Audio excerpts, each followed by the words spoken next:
Dignitaries on the dais, Advisory Council Member Shri Sunil Ambekar ji, Chairperson Dr Rashmi Singh ji, General Secretary of ABVP Shri Srihari Borikar ji, Organizing Committee Member Shri Vaibhav Mittal ji, friend Amine, Meera, Aisha, His Excellencies present from various countries in this auditorium, dignitaries of the dais, and my dear friends from the different countries. I am looking some people from, I can see some people from Afghanistan here, right? Where are you? Yeah, from Iraq? Iraq also? Iran. Okay. Then who else are there? Because it's very quiet, right? Mauritius. Okay. Okay. Wait, which? Sudan. South Sudan? Yeah, we have both Sudans, okay. Palestine, okay. Nepal. Tajikistan. Jordan. Oh. Congo. Oh my God, okay. Yeah? Malawi, okay. Tanzania, Mongolia. Yemen, okay. Eritrea, Ghana. Ethiopia. Oh, Palestine I already said. Yeah. Jamaica. Oh, okay. Ethiopia.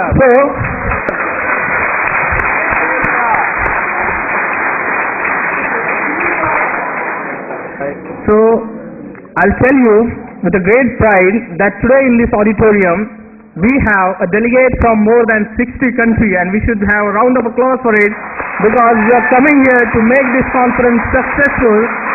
And I'm glad to announce that we have a special delegation from Afghanistan, those who are coming directly from Afghanistan from all the way along, and we have a delegation from Sri Lanka, those who came to special attend this International Youth Summit organized by World Organization of Students and Youth. So once again, I welcome you all. We are here for International Youth Summit for Next Generation World. We need to see lots of energy in those coming days because we are seeing next generation world. We have to energize till next generation will take the baton from our hands. So we have to have active participation in this 2-day seminar. My dear friend, as far as my task, I am here to introduce you what is World Organization of Students and Youth. What we are doing. WOSY means who are sitting inside the auditorium, you all are WOSY.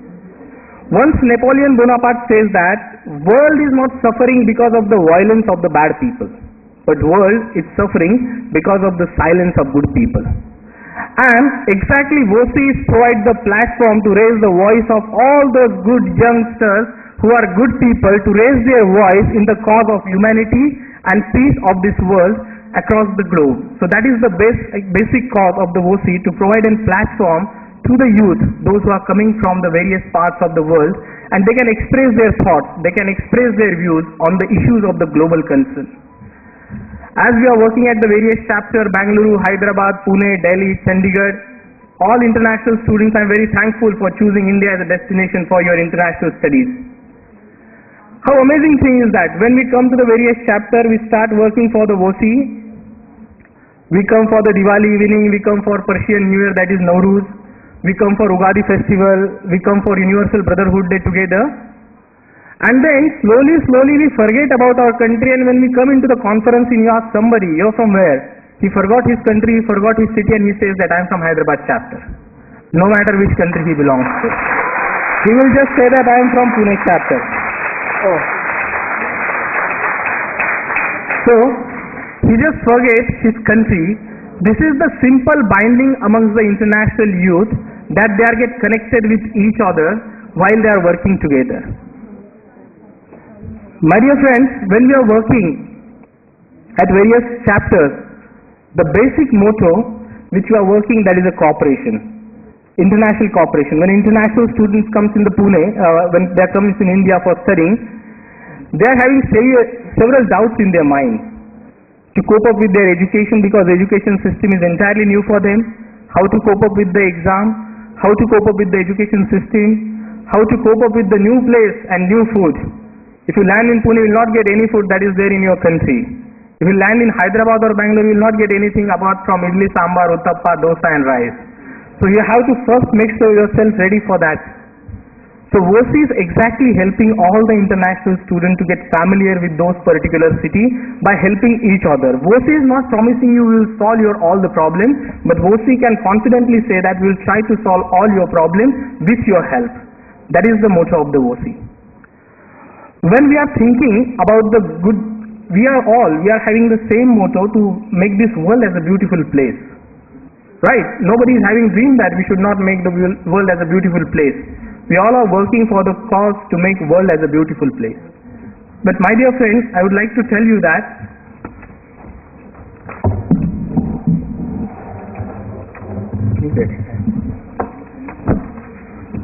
there is a difference between imagination and goal setting.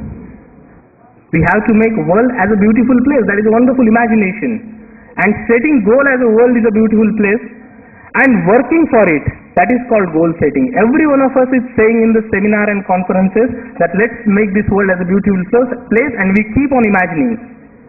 That imagination, it will take time to come in the reality. But if you set as a goal, we have to make world is a beautiful place, a peaceful place. If we set this thing as a goal, we'll definitely working hard for it. We'll work to achieve it, and then this target, this imagination will come into the reality, and really we could offer a best globe to the next generation world where they can enjoy all the peace and prosperity. When I'm seeing, we have our alumni of the WOSY, they are working at the various chapters. We have our alumni Kiat Kiega from Uganda. When all world is talking about the problem of the child soldier, there is movies on the child soldier, but our alumni is proudly working for the rehabilitation of those child soldiers. There is hundreds of Afghanistan alumni are there in WOSY who are studying in India, going back in the Afghanistan, and they are helping to restructuring that country which is struggling for the development. We are having several alumni from Middle East, those who are here, they are taking education at the various chapters. They are going back and they are looking for the peaceful solution where they can bring their countries on the way of the development. My dear friend, that's what we are contributing in the international. We are contributing for the international development. Once again, WOSY volunteers, when they are working, I would like to tell you people that WOSY is not media, it's a medium to understand the world. In WOSY, people are exactly experiencing. WOSY is not about the explaining the international relations. WOSY is all about experiencing international relations. His Excellency of Eritrea is here. I would like to share this example with you, sir. We have a cultural program where Ethiopia, Eritrea, all of them are performing together. But when the surprising thing is that when Eritrean troop is lacking of the dancer, they are taking some youngsters from the Ethiopia, and when Ethiopian people are lacking of the dancer, they are taking some youth from the Eritrean group. So that kind of harmony is there amongst these youngsters. So that is what WOSY is doing. Informally, they are bringing students and youth from the various countries together and make sure that the bond of the universal brotherhood will go ahead and ahead. In the era of the globalization, our Chief Guest, Honorable Minister of External Affairs is in the auditorium. We heartily welcome Honorable Minister for External Affairs, Honorable Srimati Sushma Swaraj ji, who helps us a lot to make this International Youth Summit a successful one. Ma'am, on behalf of World Organization of Students and Youth, we welcome you at this International Youth Summit.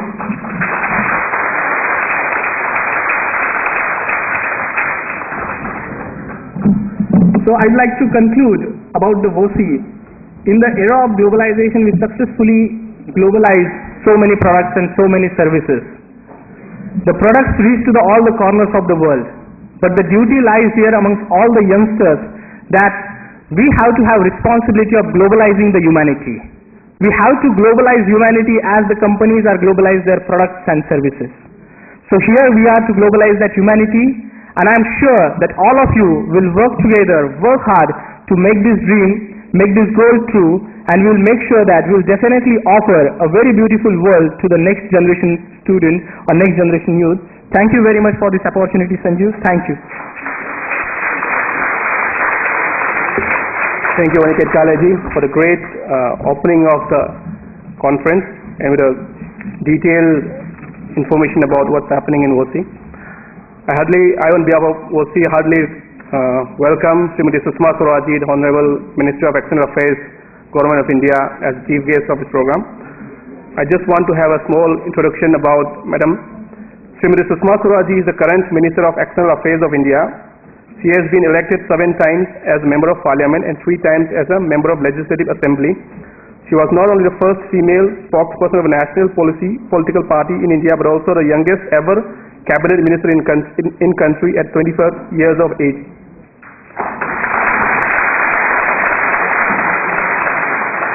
Madam has many firsts to her credit as the BJP's first female chief minister, union cabinet minister, general secretary, spokesperson, leader of opposition and minister of external affairs.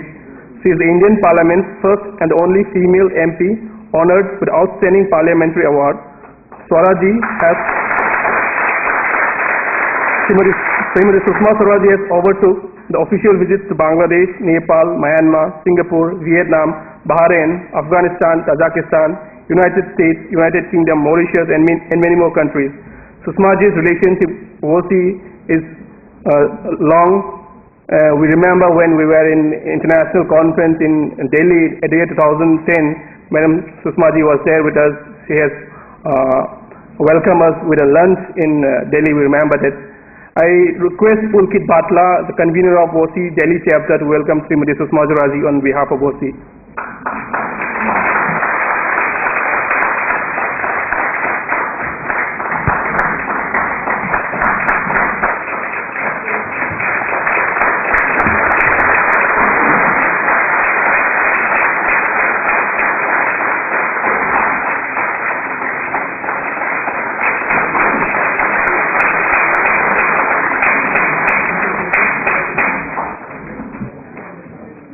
Thank you. To proceeding with the program, I request dignitaries and Srimati Sushma Swaraj and our dignitaries on the dais to to light the holy lamp and start the program. Please.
Now I request our Chairperson Dr Rashmi Singh to deliver the Chairperson remarks.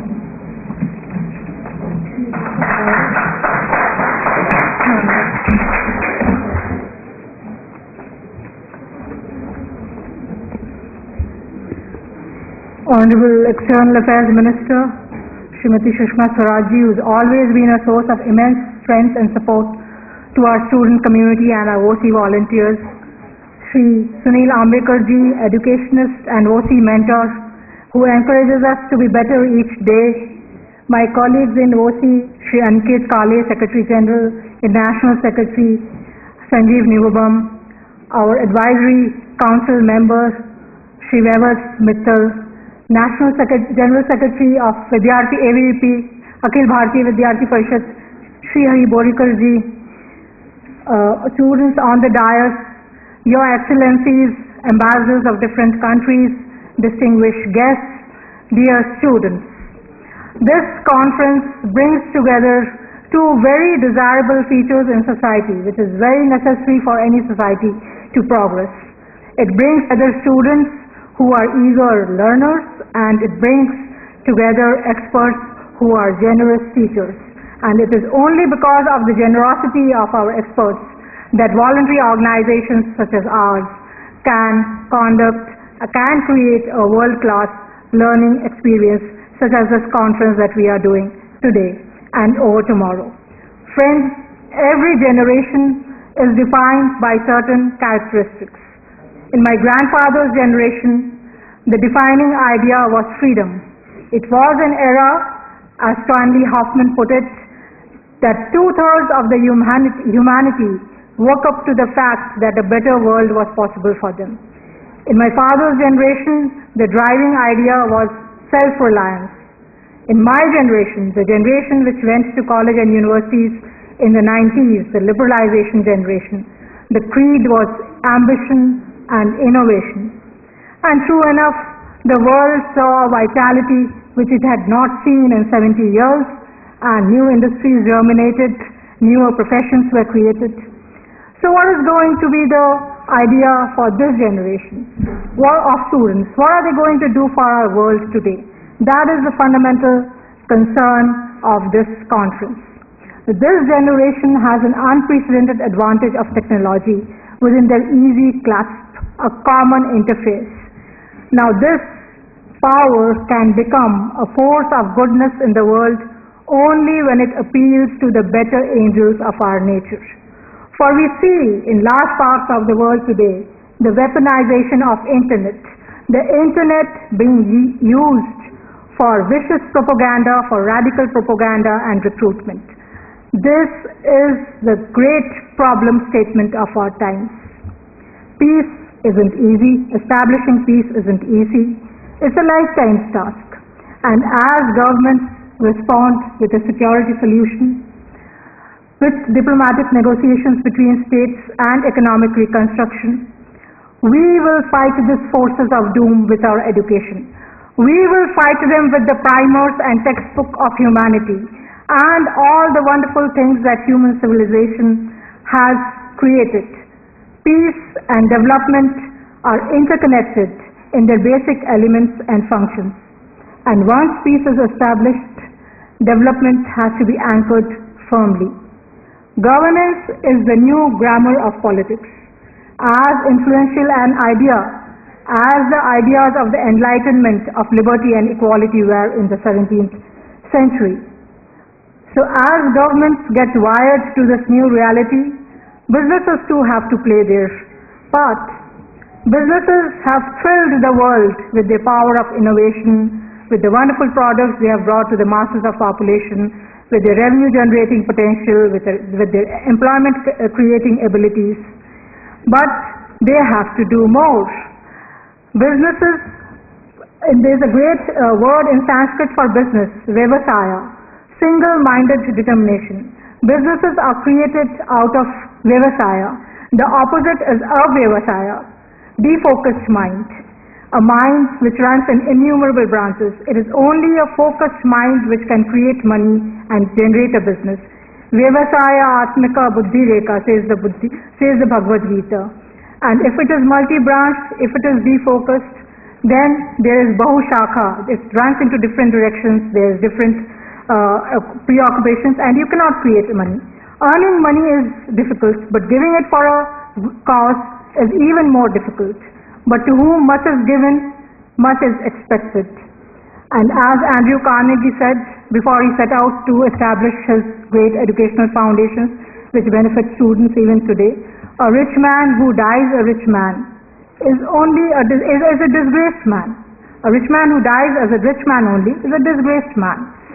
So again, as John Stuart Mill says, that be in the forefront of opportunity in the matters of enterprise, but be in the backyard of opportunity in the matters of indulgence. So businesses today have to demonstrate character. They have to invest heavily in the communities and the societies amongst which they work. And then only you can have a next generation world. No agenda can be fulfilled only by the government. It requires the partnership of all segments of society, of people, of enlightened citizens, of enlightened business, and the government working in tandem. Finally, no agenda of development can come to fruition unless the condition of our girls improves. And as long as our girls cannot study, cannot go to school, they are abducted when going to school, and those who study cannot work because society prohibits them or violence stops them, you cannot have development. So, what is to be done? The best and the bravest of the clan will have to lead so that the rest can stand up. And our Honorable External Affairs Minister is here. Her life itself is a saga of determined courage and achievement. And as our girls rise up, they demonstrate the Uttishtita ideal. Society has to clear the jungle of discrimination, because a society which does not educate its daughters, does not allow them to work, is a country of the dead with ghosts dancing. Mora deshe bhute nitto, as Gurudev Tagore said. So this has to change in our time. Only then we can have a next generation world. Over the next 2 days, we'll be having students, 450 students from around 60 countries. We'll be having 25 experts. We will see a lot of transformative energy which will create and address this concern for a next generation world. I would like to thank you all for coming here and encouraging us in our voluntary work with the student community. Thank you.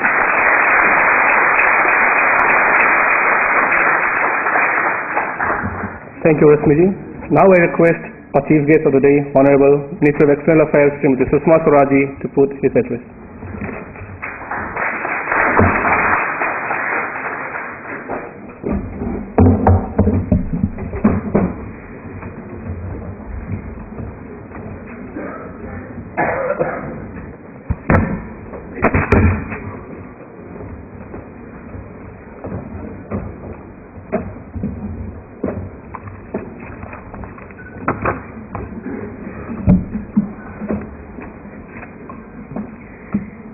Chairperson of WOSY, Dr Rashmi Singh, respected Sunil Ambekar ji,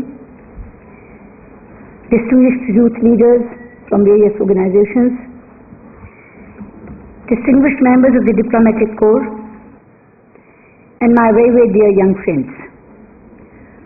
WOSY is my own organization, and volunteers of WOSY are my own children.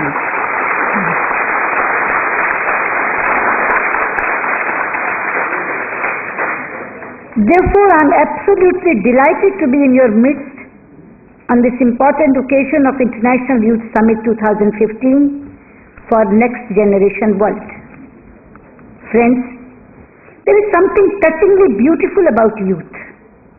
With all its high hopes, impossible yearnings, and the desire to make and remake your own world. Bliss was in that dawn to be alive, but to be young was very heaven.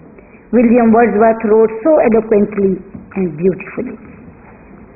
In many ways, this is a bright new dawn for our country, when India is on the cusp of momentous changes and is rescripting its own destiny. Our economy is reviving. India is being hailed by the World Bank and the IMF as the fastest growing large economy in the world. At the same time, India is also vigorously engaged in the process of rewriting the rules of global engagement. India's myriad civilizational strengths and its growing global profile make it indispensable to how a host of the world's cross-cutting challenges, ranging from terrorism and piracy to pandemics and climate change, are tackled and resolved. The world is looking at India with renewed respect and enthusiasm, and India is looking to proactively engage all corners of the world with added vigor. And this is where you young people, dynamos of energy, ingenuity and enterprise, come into the picture as the world becomes a truly global village, bringing diverse cultures and peoples together in a community of shared values and interests. In India, the idea of a global village is ingrained in our collective consciousness and is embedded in our DNA. The Vedic ethos of Vasudhaiva Kutumbakam has animated our way of life down the ages. We in India have eagerly embraced the world and have always regarded the world as an extended joint family. Down the ages, India has shown a rare receptivity and has been quick to absorb other cultures, religions and values. A relentless process of amalgamation and synthesis that has produced the rich tapestry of a pluralistic, multicultural and multi-religious syncretic India. In a seminal sense, India in all its vibrant diversity and receptivity is a microcosm of the world. What it all adds up to is that there is really nothing foreign about our foreign policy, insofar as foreign means something out there, which does not concern or impact our lives immediately. We can't pretend that what happens in far-off countries like Nigeria and Syria is of no concern to us. Distance does not in itself provide for security. Terror groups active in distant lands now link with others across national boundaries. Trade and investment have created an intricate global web of prosperity and interdependence. India, as you know, has become the back office of the world. When America sleeps, Indian techies provide back-end support. Oil you need to drive your cars comes from countries in the Middle East, Africa and Latin America, among other places. Indian spices tickle the palate in homes and restaurants around the world. And the sun never sets on the 25 million strong Indian diaspora. Against the backdrop of this increasing interconnectedness of the world, India has forged a robust, omnidirectional 360-degree foreign policy. Today, I'll limit myself to highlighting 4 key areas of focus of our foreign policy orientation. First, we seek to harness our external engagements for national resurgence and development. Development and diplomacy are inextricably intertwined in our foreign policy. In fact, development is the overarching imperative and focus driving our multifarious external engagements. Creating an empowered India with world-class infrastructure and higher standards of living for our 1.2 billion citizens is the core goal of our multi-pronged diplomatic endeavors. Our foreign policy is therefore intimately tied to addressing developmental challenges and eliminating the cause of poverty and illiteracy.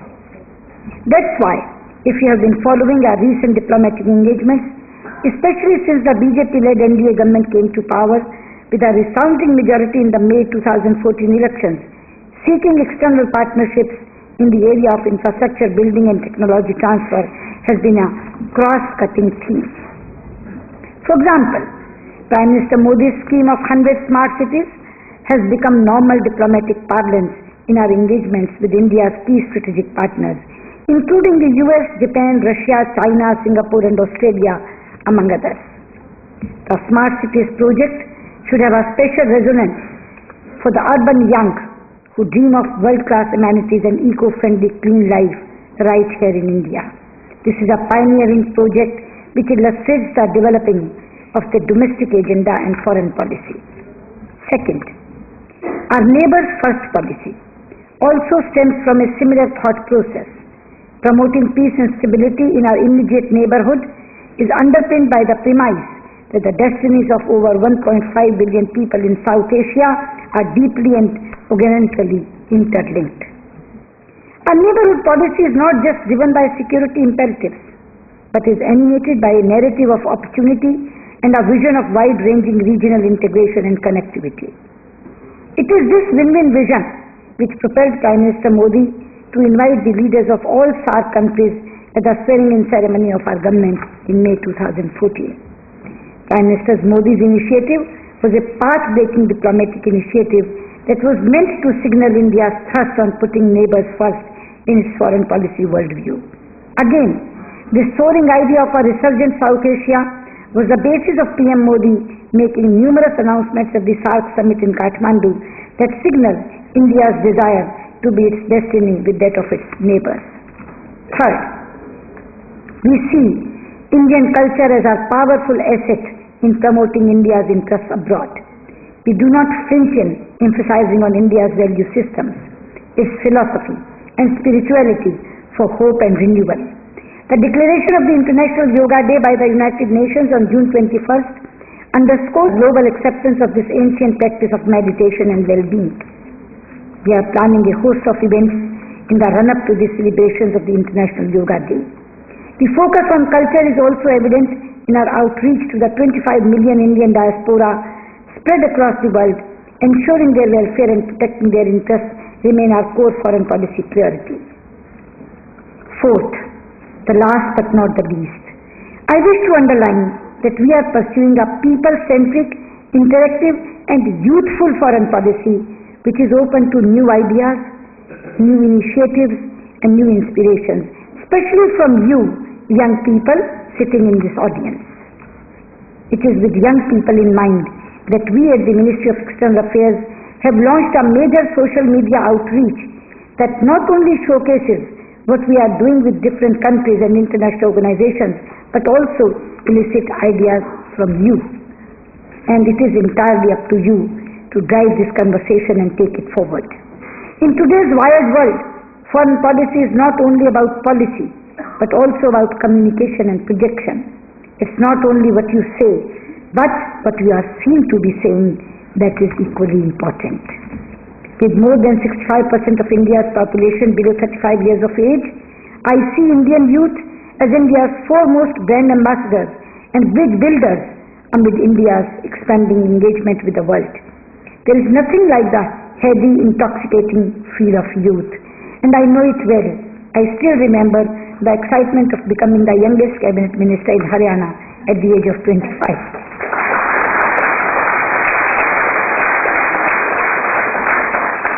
Youthful energies need to be harnessed and leveraged in the right direction. And here, under this government, there is plenty to choose from the areas where you can make a lot of difference. Dynasty is no longer destiny. Talent is destiny. You can make your presence felt with your innovation and initiatives. With national development as the linchpin of India's foreign policy agenda, I urge you to be more proactive and drive the process of development and raising India's global profile. Thank you very much. Jai Hind.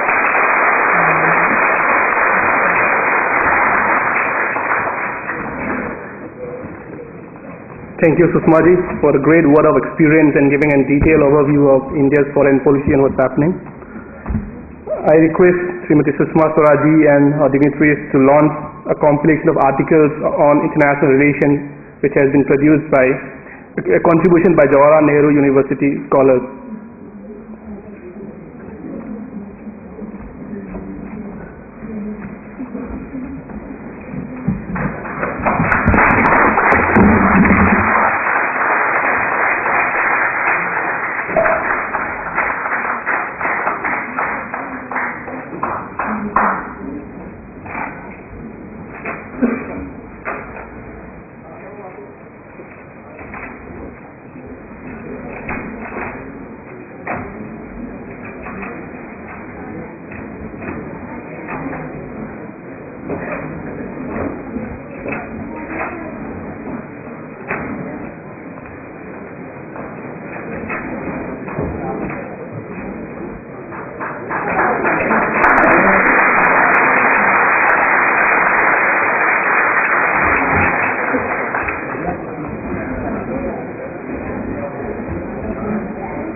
Thank you, dignitary.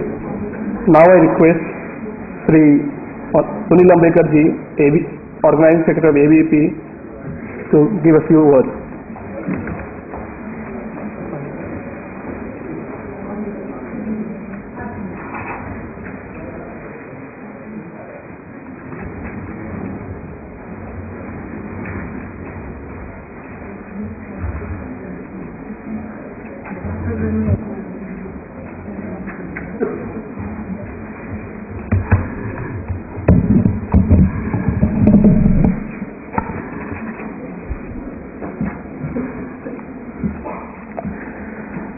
the dais, our Honorable Minister, Srimati Sushma Swaraj, WOSY office bearers,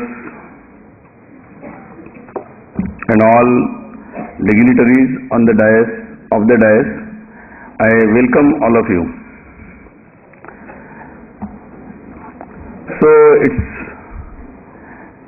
it's a very great occasion to have the young minds all over the world together, and what to think about the next generation world. So definitely, who other can think about the next generation world? The young generation of this time, they can only, with the right choice, to think and to shape up the next generation world. So I congratulate all WOSY office bearers and all those who are involved in the process, so that they are choose the very particularly the very good topic, and so the coming 2 days we will have a detailed discussion on all these topics. I welcome Srimati Sushma Swaraj ji. She has always extended her love to all our young boys and girls whenever they asked for our conferences or any program. She has always, and now she is in the office of Ministry of External Affairs. So definitely we hope that her love and her cooperation, her support will go beyond this conference and all other activities. So on behalf of all of you, our delegates, I again welcome to Ms. Sushma Swaraj ji.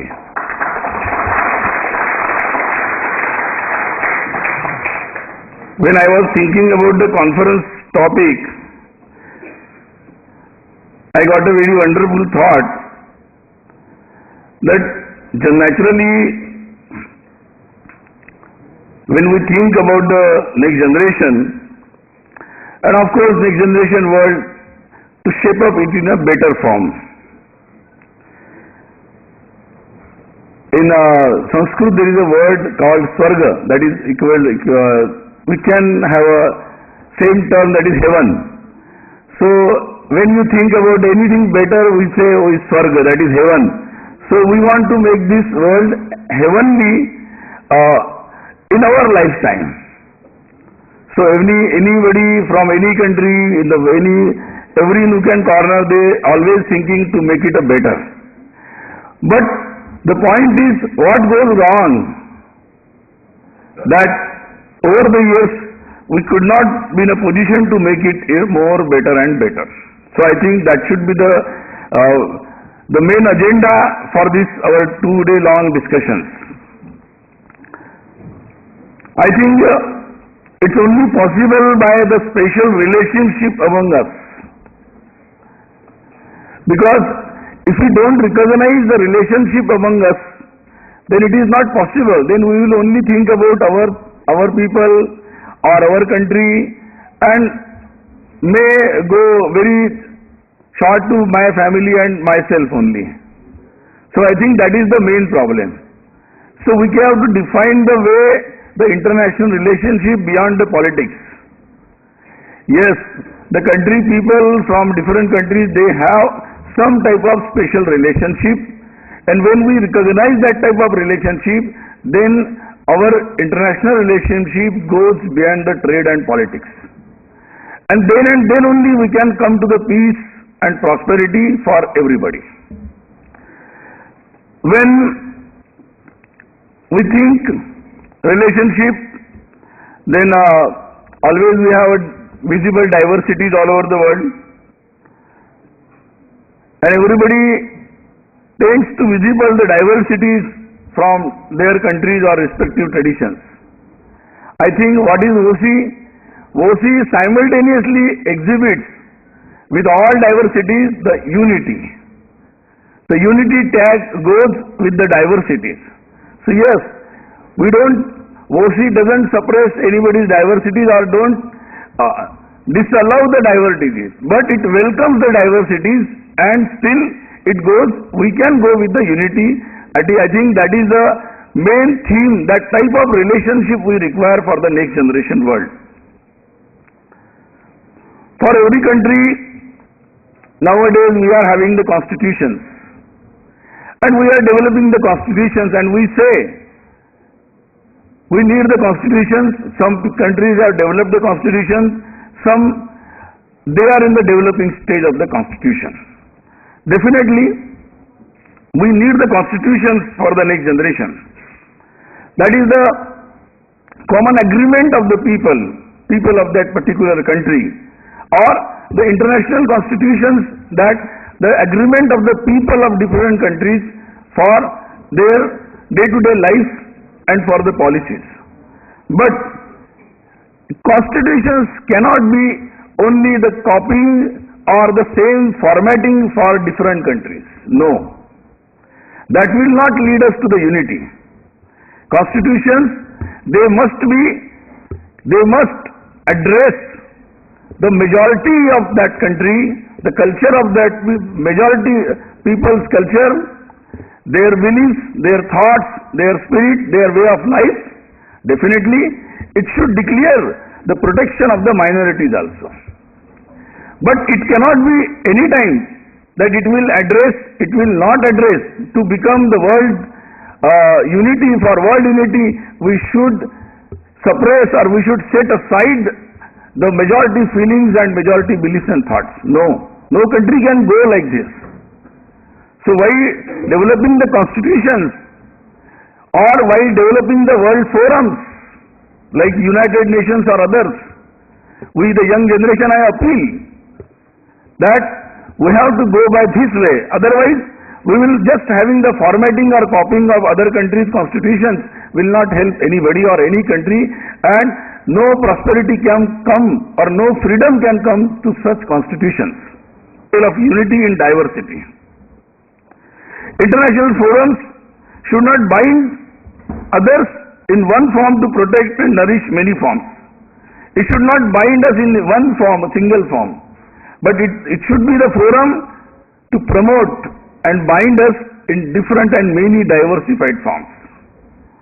And I think next generation world should be like this. Then and then only it can lead to the peace and prosperity. I think we can share the different experiences and best examples of different countries. And I think when I say Bharat can be the best example for this such type of unity in diversity,